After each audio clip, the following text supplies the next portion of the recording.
Tucson Water is proposing a rate hike for customers outside the city limits. Why they say those in Pima County should have to pay more. Good evening. Thank you for joining us. I'm Pat Perez. Valerie Cavazos has the night off.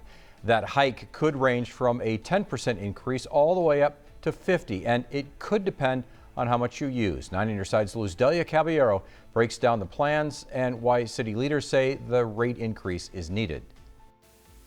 The city of Tucson says this is something that's normally done by most water utilities that serve outside of their jurisdiction. When you look at Arizona cities that, like Tucson, serve outside of their city limits, all but one have a differential rate. Here's why Tim Tomier, the interim assistant city manager, says the increase is justified. One is that customers who live in the unincorporated area, many of them are on septic tank systems, so that when the city delivers its water resources to those areas, it actually does not get the water back in the form of wastewater effluent like we do in the city. He says this is because of differences in infrastructure. Now, mayor and council are deciding between 8 options. And those options can range from just a flat across the board differential rate, which is anywhere from 10 to 50%. They're also looking at 3 different options that start with kind of a lower base across the board, but they have higher percentages the more water use you have. In other words, the more you use, the more you pay. This is to incentivize conservation and less water use. But some folks who joined the virtual meeting say this is unfair. This situation is unnecessary and you're hurting a lot of people in doing it. Incorporated towns like Marana, Oro Valley, and Sahuarita, which operate their own water utilities, would not be affected by the change. Catalina Foothills, the area southwest of Tucson along the Valencia corridor, 3 Points, Northern Avra Valley, and Corona de Tucson are some of the major areas that would have differential rates. There will be another town hall on May 25th. Then mayor and council will meet on June 8th to make a decision. If differential rates are adopted on June 8th, the earliest they could go into effect is July.